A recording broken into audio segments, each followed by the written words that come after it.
Ngayong araw, isang murang tattoo na naman ang ibibigay natin sa isang binibini all the way from Dubai. Disclaimer lang guys, di pa ako expert sa color tattooing, pero may idea ako sa pagkukulay dahil sa painting background ko. Ang project namin ay lower right leg, koi fish, Japanese design. Matagal ko na talaga gusto mag-tattoo ng colored koi fish. Nakagawa na ako before ng ganitong tattoo pero black and gray wash lang. Anyway, alam nyo ba? Ang koi fish ay mayroong malalim na kahulugan at popular pagdating sa Asian culture, lalo na sa Chinese mythology. Doon kasi nagsimula to. Ayon sa alamat, kaya raw ng isdang ito na akyatin ang channel ng Yellow River. Ito ay ilog na matatagpuan sa mataas na kabundukan ng China at kayang tawirin ang napakalaking waterfalls.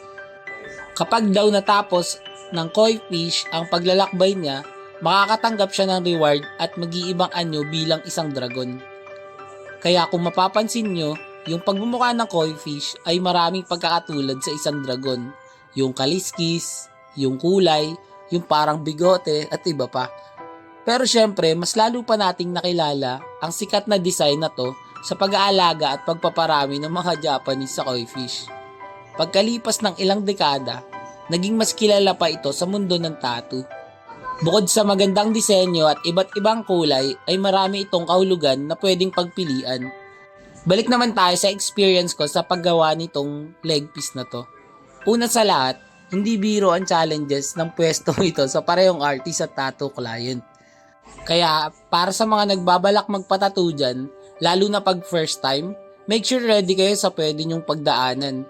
Sa mga tattoo artist naman na nagsisimula pa lang gaya ko, na wala pa gaanong kagamitan, good luck sa back pain at mahaba-habang session. Ang napili kong style at atake dito ay with both thick and thin lining. Pagdating naman sa kulay, medyo modern ang gusto kong palabasin.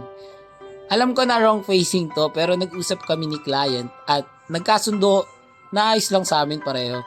Ito ay gaya rin ng sitwasyon sa nakaraan kong Poseidon tattoo sa forearm ng previous client ko.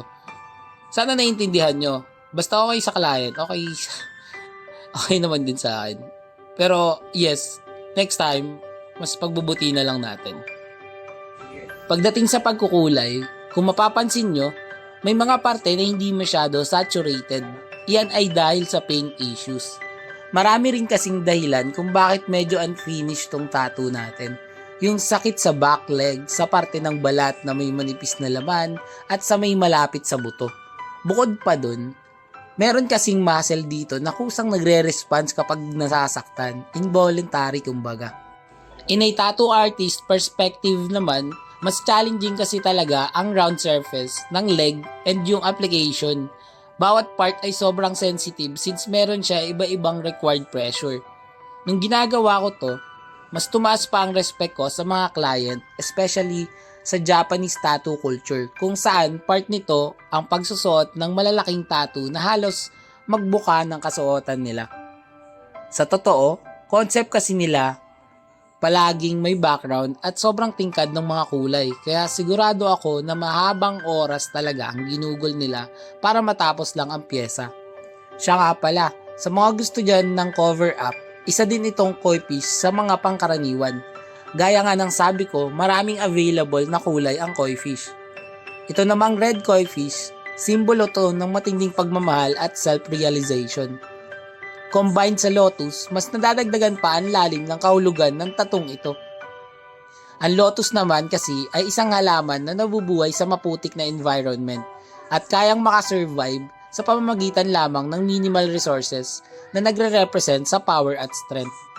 At syempre, ang mismong bulaklak ay nakabibigani din sa maraming layers, makapal na petals at kakaiba nitong kulay.